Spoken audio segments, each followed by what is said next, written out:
Howdy folks, Daniel Rubino here with WP Central. I just want to give you a quick hands-on first look at the HTC Titan. This phone is expected to launch here in the United States on at&T soon. This isn't the at&T version, but it is the regular Titan that you can buy overseas. The device is pretty massive, 4.7-inch Super LCD screen. It's very thin, and you can see here the screen itself is pretty bright. Now, for comparison's sake here, I'm going to show you the HD7, and you can see there the size difference is quite substantial with the Titan towering over it. As far as thickness though, the Titan is actually, I think, slightly thinner, so that's kind of nice. And you can also see the difference in screen quality. There is no doubt that the Titan has a much better screen. It's brighter, it's more vibrant, less glare. The blacks are deeper black. You can actually see how the black here really blends in versus here. In fact, I can zoom in and maybe you can see that more apparently. This actually looks gray, whereas this black here is, you know, a solid black. It's a substantial difference. I mean, it makes the device, in my opinion. So that is a difference with the HD7, which, you know, was a solid device, but this actually is a much better. We rotate around here. Of course, you have the back with the 8-megapixel camera, the dual LED flash. The camera has been excellent so far, definitely one of the best ones. HTC has definitely got their game together with photography finally, so that is pretty nice. Under here, of course, you have the battery. There is a little, it's kind of hard to see, but there's a little switch, a button you push in. I don't know if I can see if I can get this done. Anyways, there we go. Oh. Yeah, so you push that and then the phone kind of comes apart. And so that is the back end of it. Definitely a new design for HTC. It's kind of neat though, because it gives the feel of very like a unibody design, which it's not, of course, but it actually felt like it was. So you don't have to really worry about the battery cover coming off. Of course, you have your SIM here. You don't need to remove the battery to put the SIM in, so some people may not like that, but that is the case. Battery 1600 milliamp, which seems ample enough. We'll give it a test over the next few days, see how long it lasts, but so far it's been pretty decent. So you slide the back in and it just clicks. Kind of a really cool design, I have to admit. It works really nicely for changing the battery. Of course, we also have here in the front, kind of hard to see, but you do have the front-facing camera on top. In fact, let's see if I watch the camera.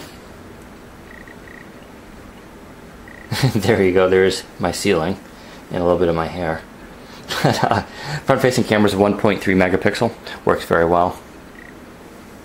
And then, of course, you have your volume rockers to the side here. Pretty good sized volume rockers, considering how thin the device is. They actually they stick out pretty prominently.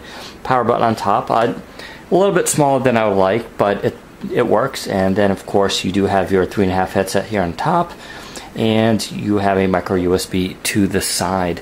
So overall, well-designed device. Feels extremely solid. Go under settings here. We'll go to the About page.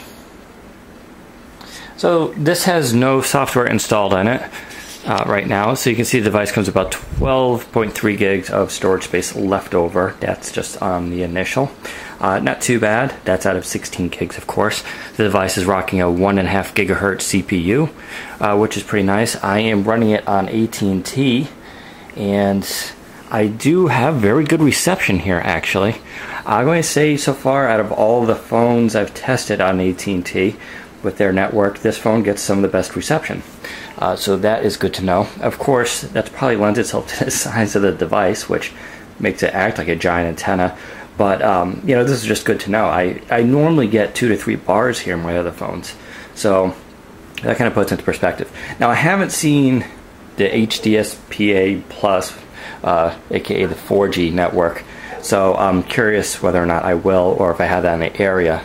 In that sense, though, and I'll do another little comparison here, we have the T-Mobile, I'll move this over here, 4G radar. Now, I really like the radar. I like it so much, in fact, that I actually became a T-Mobile customer because of it. They just have really good plans. But the phone itself is really nice. Now this phone, I do get T-Mobile's 4G, but you can see it right there. And so my opinion so far is the radar is blazingly fast on T-Mobile's 4G. Of course it's 4G in quotes, but I mean it is very significant. I'm getting pretty crazy speeds, like 12 megabits per second type speeds. I'll be doing a more hands-on comparison of the speeds between these two devices later on, but you know, the radar is a pretty solid phone in that regard. They are about the same as far as thickness. You can see the size difference though is very different. It's a 3.7 versus 4.7, or actually 3.8, sorry. But yeah, the radar is pretty awesome, but the radar does not have a compass or gyroscope, which is pretty ridiculous in my opinion. And with only 6.3 gigs of storage space, it's a you know, definitely a downside to the phone. But having said that, so far I'm really liking the Titan. It is a solid phone. I think people are going to be blown away by it when it's on AT&T. I do hope the data speeds are a little bit faster though. But other than that, I've had really no major issues with it. So look for a more in-depth review in the next couple of days, and of course we'll be doing some short pieces on it, including tips and tricks and anything else we find. So there you go. Take care, everybody.